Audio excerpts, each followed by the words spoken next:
Hi, my name's Katie Winkle and I'm going to talk about working with robots and humans to make better humans and robots. So the question posed for this conference was, how will humans and AI interact in 5 years? And as a roboticist, of course, I specifically tend to think about human-robot interaction, where our AI is embodied in a physical robot platform that we can interact with. And even more specifically, I'm a social roboticist, so I tend to think about the social interactions that we have with these systems. But when I sit down to think about this question, I inevitably very quickly come up with a bunch more questions. So things like, well, what can these interactions really do for us? What are the risks involved? What does good look like for a human-machine interaction? What do we want, but what are we actually likely to get when we first see these, pervasive robots enter our homes, schools, offices, especially if they're coming from corporations like Amazon or Facebook or Google? And will people accept robots? I mean, will they use them or abuse them, trust them or maybe overtrust them? And so today, I'm going to share with you some of the work we're doing in human-robot interaction in trying to address these different questions. And to do that, I'm going to talk about 3 different strands of human-robot interaction research. The first being this notion of working with robots to make humans better. And so here I'm going to talk about socially assistive robots and how we think they might be used, for example, to improve people's health. Then I'm going to kind of turn that around and talk about how we're working with humans to actually make those robots better at what they do. So I'll talk about participatory design and human-in-the-loop machine learning approaches that let us roboticists work with non-roboticist domain experts to build these systems and make them as effective as possible. And then finally, I'm going to talk about something perhaps a little bit more controversial or a bit more futuristic, and talk whether we think working with robots can make us better humans. And by that, I mean whether robots can, for example, influence our social norms by calling out prejudice and challenging stereotypes. But let's start off first with this working with robots to make humans better. So for those of you who are not familiar with the term, socially assistive robots are those which are focused on assisting people through their social interaction. So that's in contrast with physically assistive robots or socially interactive robots that are just kind of for entertainment purposes. So these robots are supposed to provide some useful assistive function through their social interaction. And the kind of applications that people tend to say socially assistive robots could help with is things like guiding and encouraging children's activities, so providing additional help for children who need more support, facilitating group interactions in care homes, so using them as a kind of social actor to try to generate interactions in care homes, and then motivating people to work out and guiding exercise sessions. And that's the example I'm going to kind of run with to talk about the research that we're doing. But the thing that's kind of common to all of these applications is they all require the robot to be a credible social actor, someone that people listen to and want to talk to. And just to kind of explain a bit more what I mean by that, if we take this example application of exercise instruction, yes, in the top picture, you see, we have this kind of instructive and formative element where the instructor is basically telling the client what to do. But we also see in the bottom picture this more casual and fun kind of off-topic social interaction, the bit where you're kind of having a bit of a laugh and a joke. I'd actually go as far to suggest, and I think this is true for most people, that this top part, this more informative and instructional part, will actually only be effective if there is also this rapport and social interaction that's underpinning it. And actually, this is backed up by the psychology literature around social influence and persuasion, and in particular, this model known as the elaboration likelihood model of persuasion, the ELM, which essentially nicely explains the importance of that kind of what seemingly off-topic social interaction and rapport in motivation. So basically, what the ELM suggests is that there are 2 ways one can process a persuasive message. Sticking with the exercise example, let's say you're generally very motivated to live healthily, you have a good understanding of the physical benefits of exercise and how that relates to your health, you're curious to learn more about the best techniques, then you'd probably be on the high elaboration side. And that means if I try to tell you to exercise, you would rationalise the logic of what you're being asked to do and decide therefore whether it's worth doing based on its own merits. If, on the other hand, let's say you've not got a very big overriding motivation to pursue healthy living, you don't really think about exercise outside of these sessions that you're doing, you're not really interested in knowing the details, you have no interest in exercise more generally, then you're probably on the low elaboration side.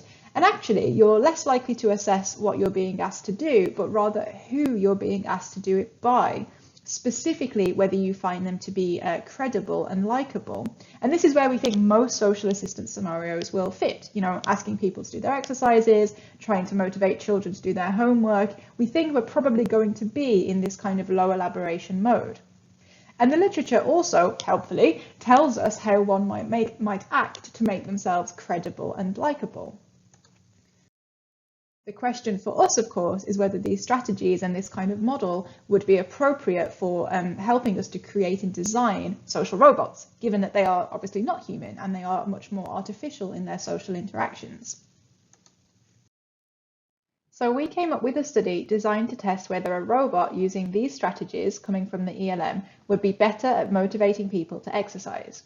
We set up a lab-based study where participants were invited to come and test out our Pepper physiotherapy coach, and the robot asked participants to do a simple wrist turning exercise.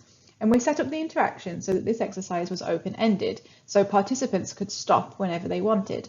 That way, we figured the number of repetitions they did would be some useful measure of how much the robot was able to motivate or persuade them. So this was a between-subject study, and we had around 90 participants come in and work with one of 4 different versions of the robot. 3 of them were using these socially persuasive strategies, and then we had a control condition. So to go through the strategies, we had expertise. So this is the idea that you show off that you know your stuff. So in this case, we had the robot give some information about tennis elbow, and that's the condition that this particular wrist turn exercise was designed to treat. Things like the number of people it affects, things like that. The second is similarity. So this is the idea that you emphasize similarity between yourself and who you're trying to persuade. So we had the robot ask the participant a number of questions. For example, do you think it's better to exercise alone or with others? And whatever the participant said, the robot said, yeah, I agree. You know, I also chose that it's better to do it this way. And then the third is goodwill. So this is the idea that you have a genuine interest or some level of care for the person you're talking to.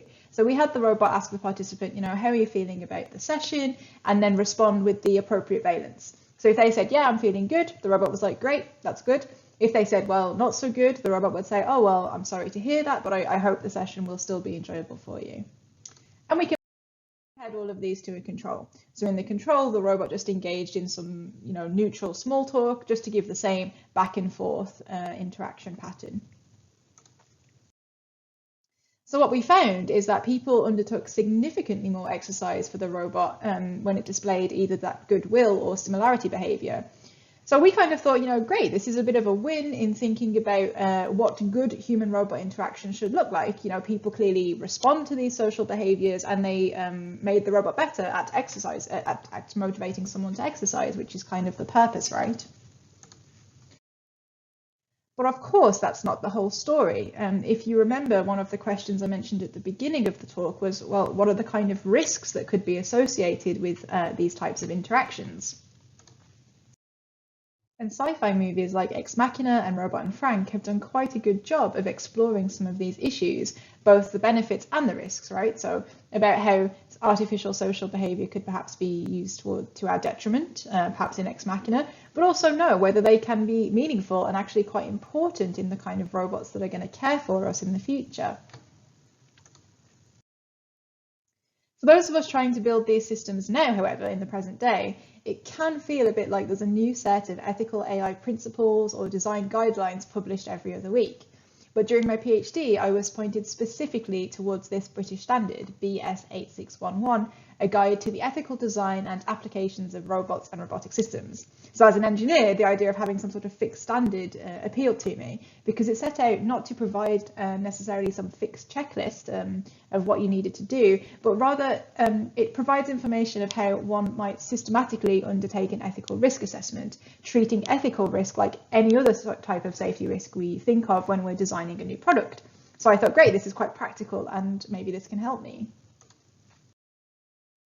And specifically, when it comes to social robot behaviours and anthropomorphization, the standard highlights that that really is an ethical hazard, mostly because of the potentially deceptive nature, because it can suggest that the robot has capabilities that it does not. It might lead to overtrusting and eventually would lead to a loss of trust when the robot no doubt fails to deliver on those kind of social capabilities it seems to have.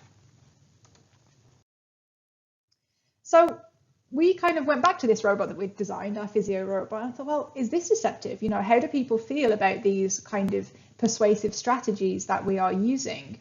And so we actually asked people, you know, did you find this robot to be deceptive and acceptable? And you can see that overwhelmingly people tended to find it either not deceptive or deceptive but acceptable.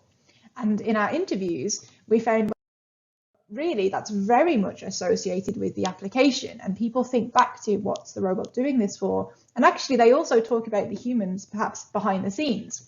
So I've just got this one particular interview quote, you know, I felt like it was genuine, but I'm also very aware that someone else programmed it to be genuine, but that's okay because whoever did that wanted me to feel comfortable and cared about.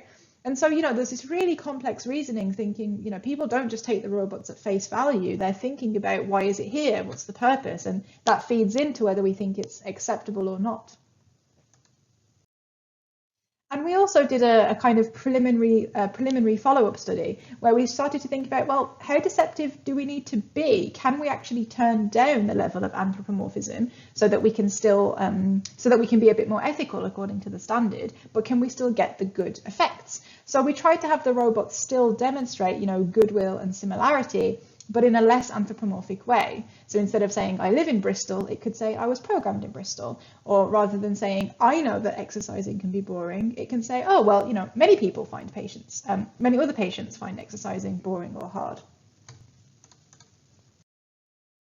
And what we found, and this was only a preliminary study, it was a video study where we showed people the different robots. What we found is what we'd call the higher risk robot did get greater credibility scores and was overall the most preferred in terms of which robot people would prefer to work with. So it does seem that this kind of potentially deceptive social behaviour is important, but this was preliminary and we would definitely like to do a follow-up where we do kind of the risk turn exercise again. But it does give us some initial evidence that this social behaviour is important. Okay, so what have we learned about working with robots to make humans better? I hope I've shown that social robots can play perhaps a useful role in motivating people through these monotonous tasks.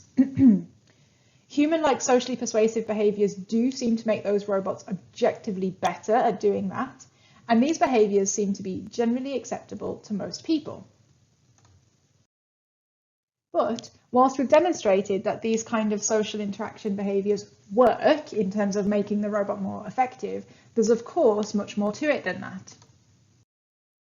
You know, human experts, human fitness instructors, for example, they know when and how to be more serious informative, doing this more instructional stuff, versus when to do this more fun social interaction, and also how to do it differently across different clients with different needs. You know, how to work in a personalized way to build good rapport and keep clients engaged. So there's a huge question for robots about how we do that. You know, working with those experts, it's clear that their decisions of when to have the more fun social interaction, what kind of interactions each person needs, those are really intentional behaviors, but also very intangible. You know, they represent the tacit skills that those experts have developed through practice with clients. So there's a huge question of, you know, how do we go about designing and particularly automating such complex, tacit, intangible social intelligence for robots? And also, I think there's a much more broader question here. You know, I said at the beginning, we want to think, what does good look like? You know, how does a robot even fit into this picture where we know the human-human interaction is clearly so important? We don't want to diminish that or detract from that really important working relationship. So that's where I come to the second type of human-robot interaction I want to talk about today, which is working with humans to make robots better. So it seems obvious that we should be working with domain experts and other stakeholders in designing socially assistive robots. And this is starting to happen more and more now in robot design, although, you know, it really wasn't the standard practice for quite a while. So if I'm a little bit critical and a little bit cynical, then, you know, I might say that a typical attempt at participatory design in robots might go something like this. So you conduct some focus group, great, you get together, let's say therapists, patients, and you have a brainstorming session to get some design requirements. So you've got real people there, that's what the avatar is about. Then the engineers like me go away and make an initial prototype in our lab. We do some lab studies, we give some demonstrations, get some feedback, we refresh our initial prototype. You know, we go through this loop however many times is needed until we think we've got a final system. We put the system in the real world, and what inevitably happens is there's a load of flags come up, you know, things that we didn't think of, things that don't quite work, functionalities we missed. It gets sent back to the engineers, and then you have to, you know, remake some final changes. And again, you're just kind of stuck in this loop until eventually you've got a bit of a bodge job working product that just about does the job, but isn't perhaps quite delivering on what you wanted. But based on some exciting developments in interactive machine learning, we had ideas about doing it a different way, and specifically using human-in-the-loop machine learning to have a domain expert co-design a robot and then literally teach it what to do in a real-world setting. So our process went something like this. So our process goes something like this. You co-design the robot actions and input space with a domain expert. You co-design a teaching interface so that the domain expert can teach that robot what to do by using the teaching interface to tell it what actions to do, and also respond to the robot suggestions as it starts learning and suggesting what it thinks it should do. And then you have that domain expert teach the robot via this machine learning in the real world. So you actually put the robot out in the world and let the teacher tell it what to do. So we actually applied this to the design of a fitness robot. So sticking with the exercise theme, we actually worked with a university fitness instructor to try and develop a robot fitness coach that could guide and motivate exercisers through an NHS exercise program. And we wanted to do it in this kind of full end-to-end participatory design process where he was involved at the beginning, designing what the robot should do, brainstorming the idea. Then he would actually teach it in the real world and also therefore be involved in evaluating it. So we kicked off with over 12 hours of design work. So that was really answering high-level questions. So what was the role of the robot? Was the robot going to be like a mini fitness instructor? Was it going to be its own person? Where was the robot going to go in the gym compared to the fitness instructor? But then also the much more kind of lower level design work. So what is the actual actions the robot needs to do? What's the dialogue? So the fitness instructor actually wrote all of the dialogue that the robot says. You know, the input space for learning. What are the things that the robot needs to be looking at in order to learn? So things like it maybe needs the person's heart rate, how fast they're running on the treadmill. And we actually co-designed the teaching interface as well, so that the instructor knew how he was going to be able to tell the robot what to do and also see the robot's suggestions as it was starting to learn. So the eventual setup looked like this, where you've got the robot installed right next to the treadmill where the person is exercising, and you've got the fitness instructor a little further back, watching what's happening and teaching the robot accordingly. And in terms of the kind of technical setup, we've got this face tracking camera here on the front of the treadmill. Participants wore a heart rate sensor. And so in terms of the machine learning, as I said, we had worked with the fitness instructor to come up with the input space for the robot. So working with him to say, you know, what are the kind of things the robot needs to be observing or needs to know about in order to decide what to do? What are the things it can learn from you? And so we have the kind of typical things you might imagine. So, you know, the task state, how far through the progress, how far through the session were they, how fast were they going, you know, the face and the heart rate was to do with their effort, or do they look out of breath, are they having a very, very high heart rate? But we also had this idea that, you know, the fitness instructor was like, well, you know, I want to personalize to them, you know, this person needs a different approach to this person because they have different motivation and different personality. So our input space also included those things. So before participants started the program, they completed a brief questionnaire that kind of captured their Big Five personality. but also tried to capture their motivation towards exercise. So, you know, on a scale of 1 to 10, how much are you interested in this program? How often do you work out outside of the exercise that you're going to do? This is the same kind of things that Don would ask them if he was about to do, you know, a training session with them or was going to become their personal trainer. And we actually included that in the input space that fed into the machine learning so that hopefully the robot could also learn to do different things for different people.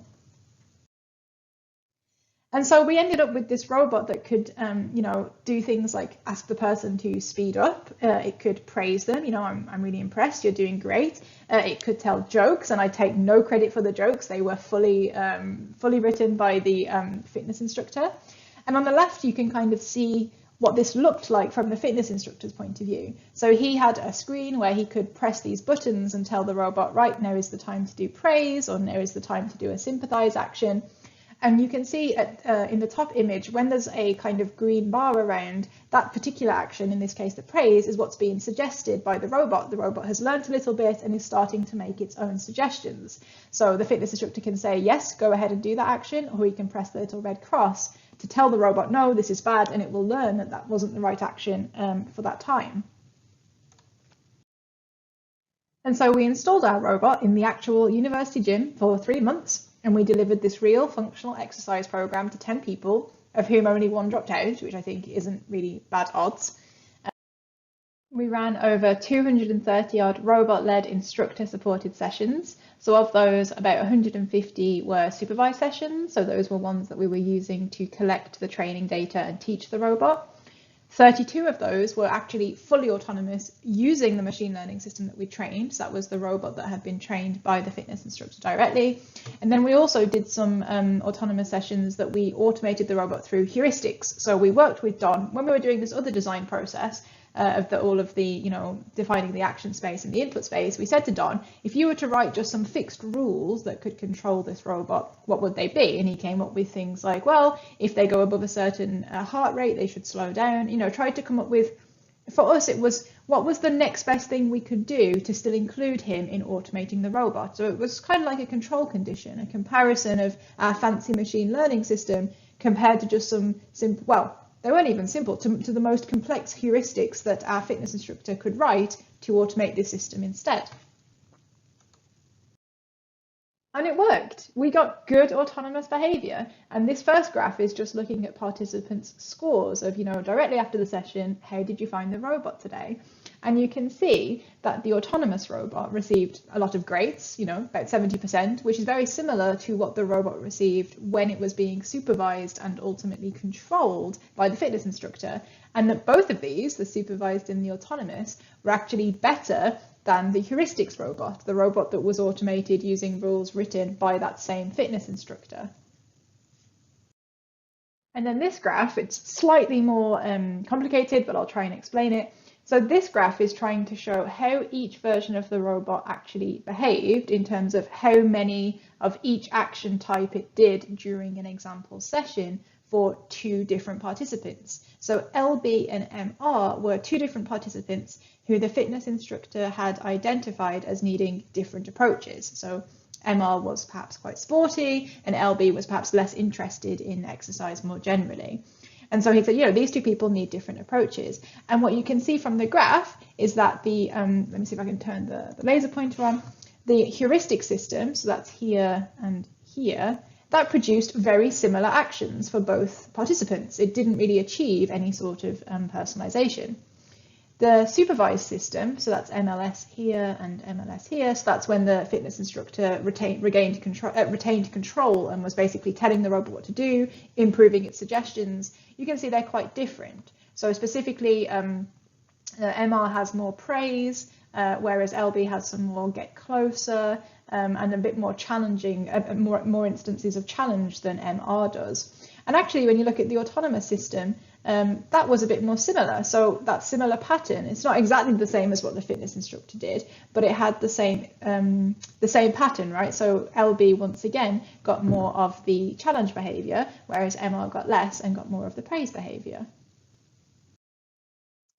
So this kind of worked. We did get good autonomous behavior. So this, when the robot was operating autonomously, it seemed to do the right type of things. Participants didn't rate it any differently to the supervised system. They didn't know, of course, whether the robot was autonomous or supervised. They just thought they were interacting with one robot throughout. And when we made that switch from supervised to autonomous control, actually only 2 participants noticed. Most people didn't even notice. So, we feel that our autonomous behavior was good enough and was actually quite successful in replicating what the fitness instructor was trying to teach it to do.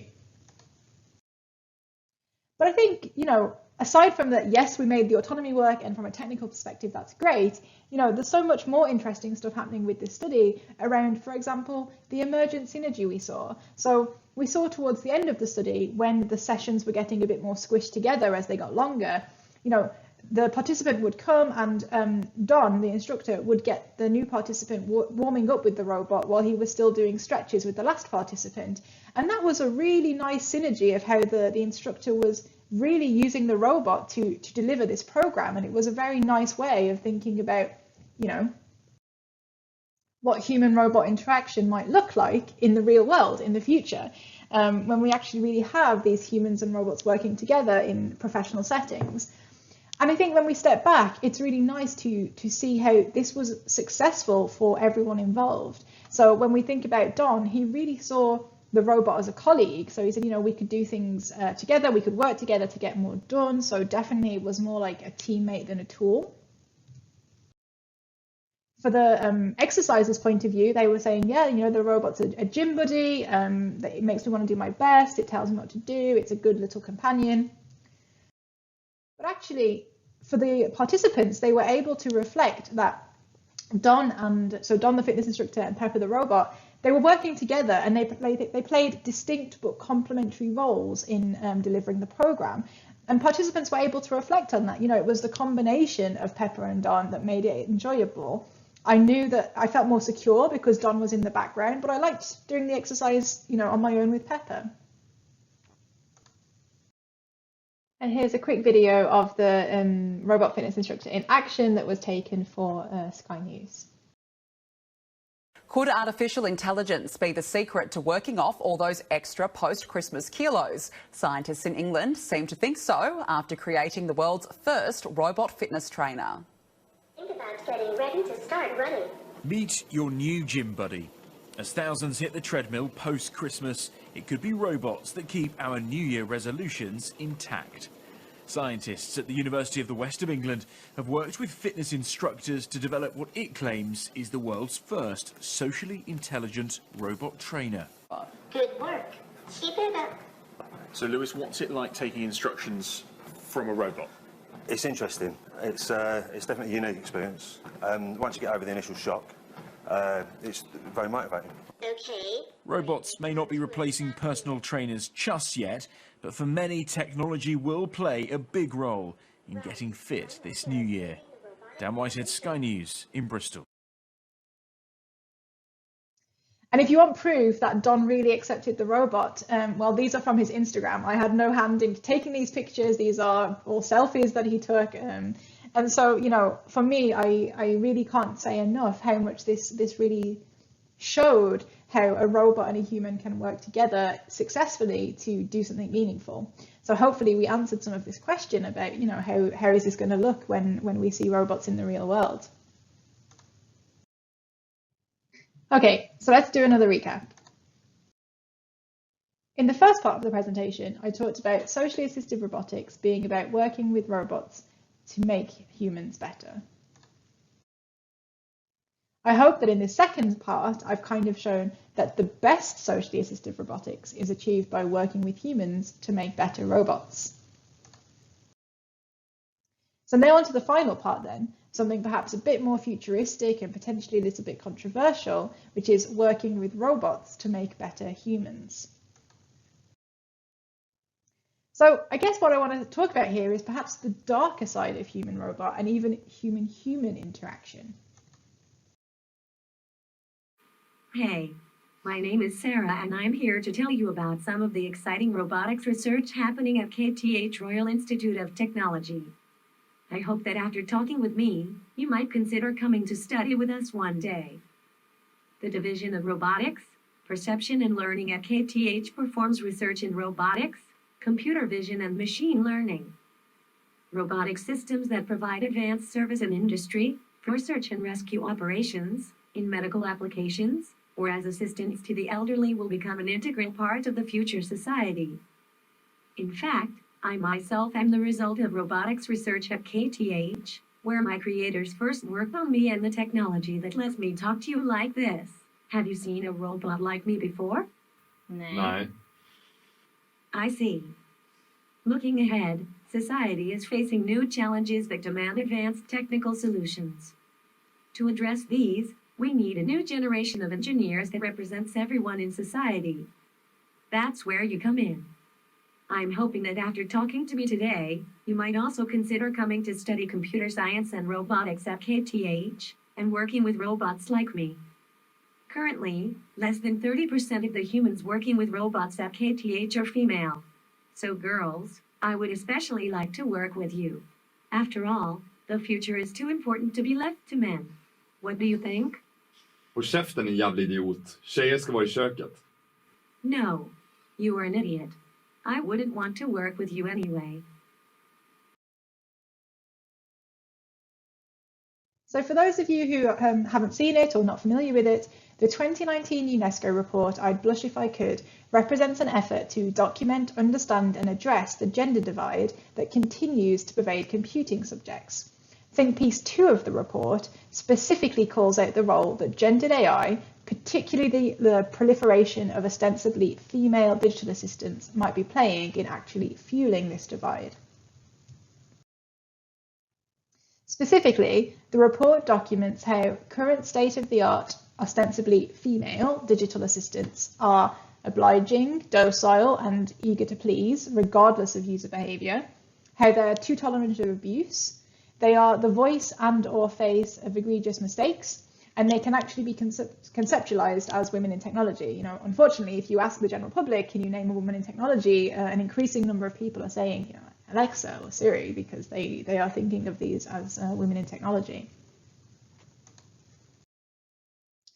And therefore, there is clear evidence, and it's kind of put forward in this report, that female robots, as a extension of these digital assistants, they risk propagating harmful stereotypes and cultural norms regarding women being subservient, tolerant of poor treatment, and also not very good at tech, right? You know, if you ask Alexa or Siri what the weather's like 5 times and it fails to respond, it doesn't look very good. It doesn't look very intelligent.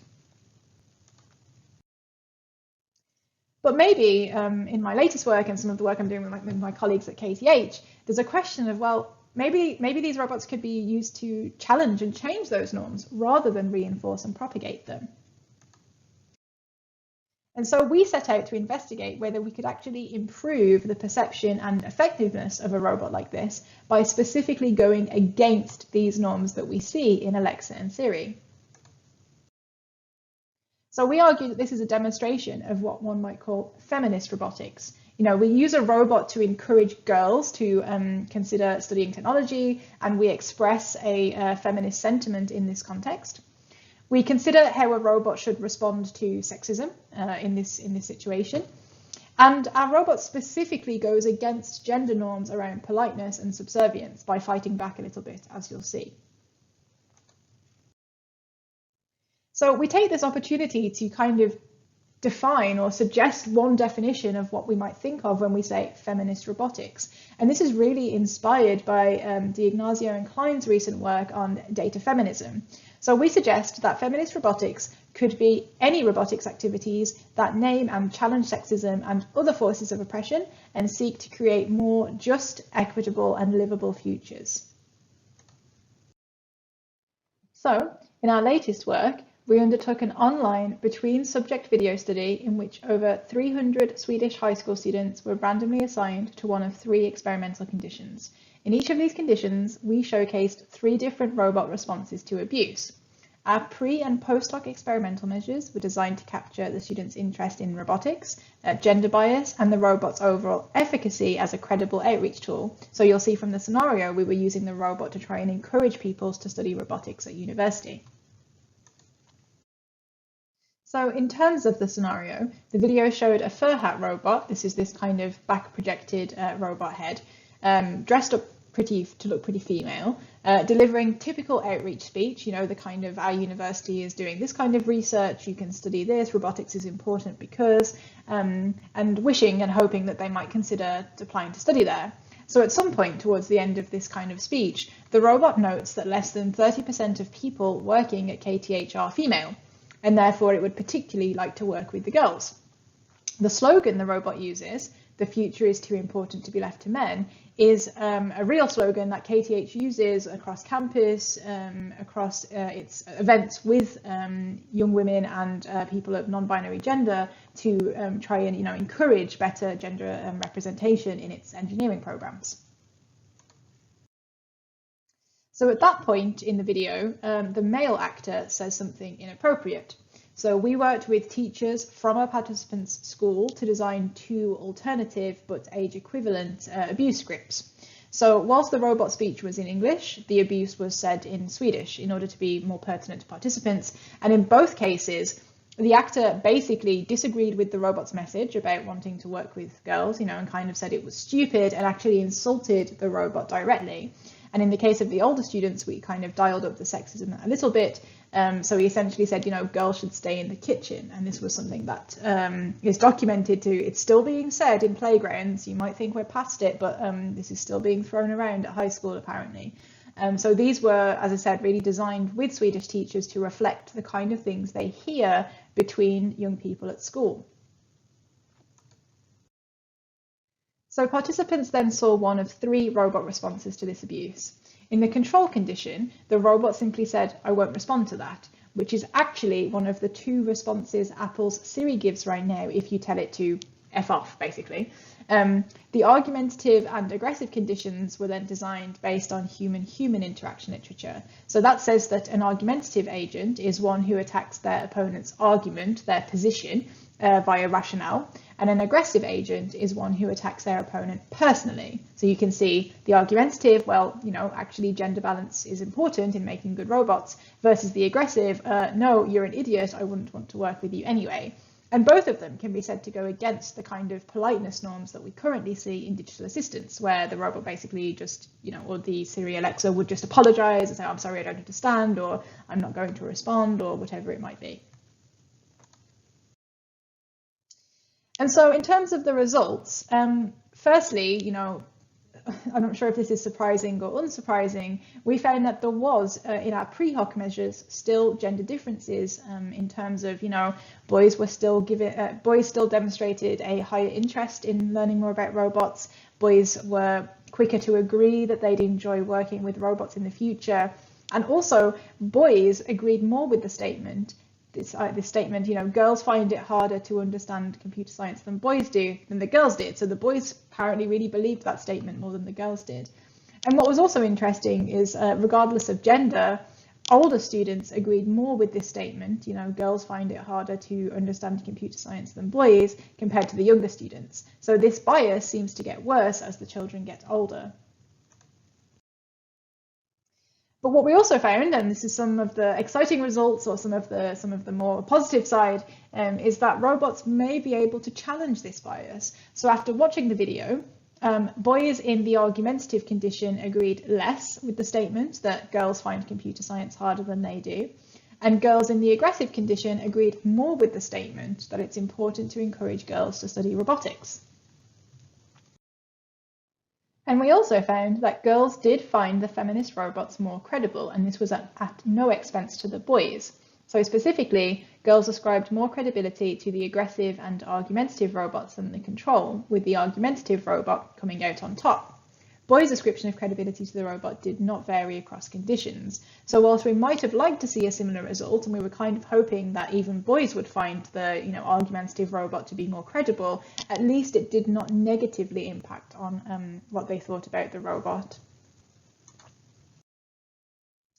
But we didn't get it completely right. So yes, we got some positive evidence, but there was also some less good results, we can say. So there was a general trend for participants to be less interested in learning more about robots directly after watching the video. And this difference was significant for the girls in the aggressive condition and boys in the argumentative condition and the control condition. So the contrast between genders here is interesting, as the only condition which seemed to most disinterest the girls was the only one not to significantly disinterest the boys. And in the paper, we discuss a number of reasons for this result, but kind of focusing on girls in the aggressive condition,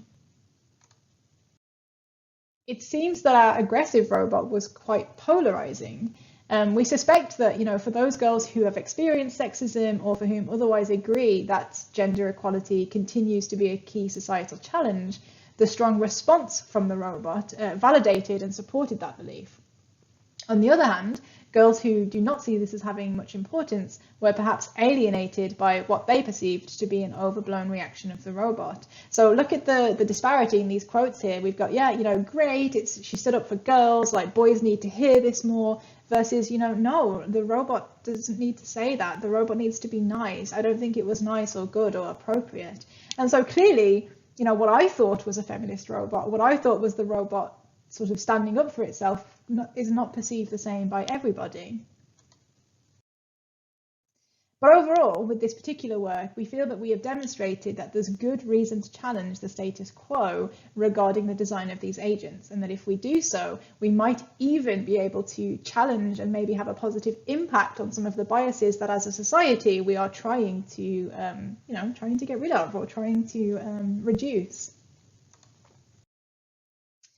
So to conclude then, in this talk, I hope to have showcased that social robot behaviour is important in the context of socially assistive robotics, where it can make those robots more effective. And I use the term effective broadly because I think there's a lot of things that come under this concept of effectiveness. That working with human experts during robot design and development is the best way to design and program these kind of robots.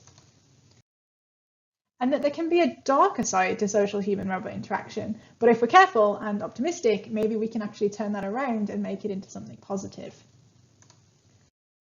Or alternatively, essentially, I hope to have showcased that there is some reasons to be optimistic for effective, meaningful human-robot interaction in the near future. Thank you very much. Thank you for having me. Thanks for your talk, for the video recording of your talk. Thanks very much for being with us. So that's an amazing talk. Thank you. And fascinating projects, both of them. So we have time for questions. Let me just check. I wasn't able. Okay, we have quite a few questions. So let me just start. So that's not.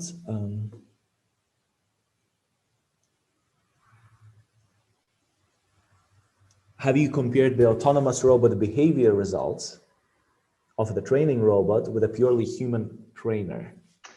Yeah, great question. So I think the first thing people want to know is, how does this compare to having just a human all the time? So in our work, we didn't. In our work, we only had these two conditions of the robot that was trained by the instructor versus the robot that was kind of using these heuristics.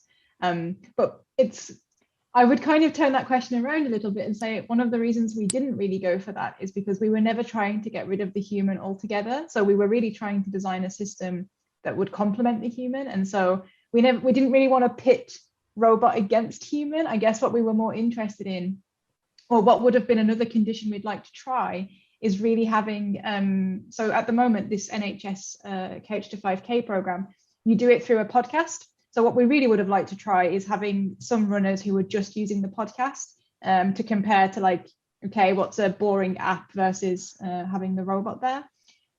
We don't have the official figures, but we know that dropout from that program of people using the app is very high.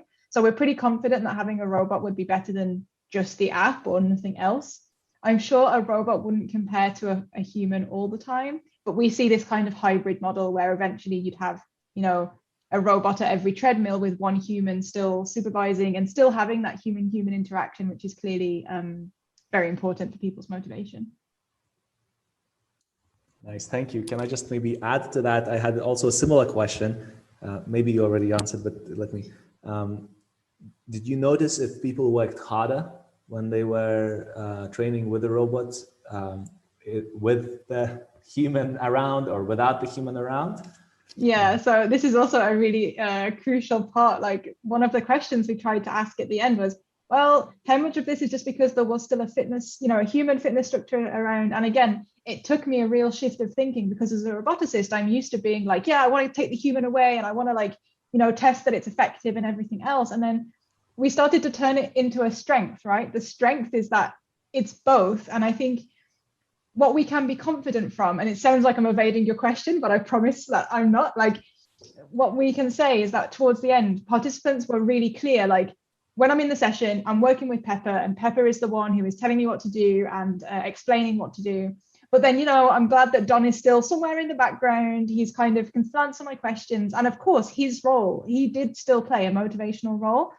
So I'm pretty confident that both the robot and the instructor were important. I just can't give you any kind of clear stats to prove which one was the best at motivating them. I just have to try and convince you that they both played a meaningful part of that.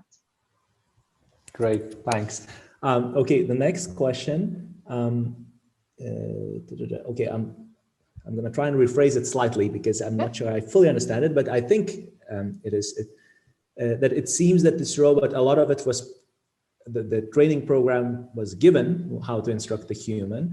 Would it be even better if the robot was able to adapt the program itself when it was instructing the human?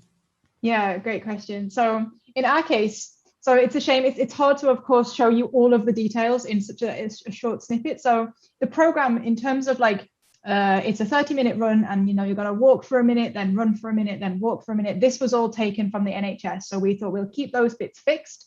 And instead, what we'll teach the robot is when to do the jokes, when to be more serious, but also how to deliver those fixed actions. So, okay, yes, you have to run now, you have to walk now, but there's different ways that you can say that, right? You can say it challenging, like, you need to run now, let's go, versus like, whew, that was a tough run, like, let's take a breather.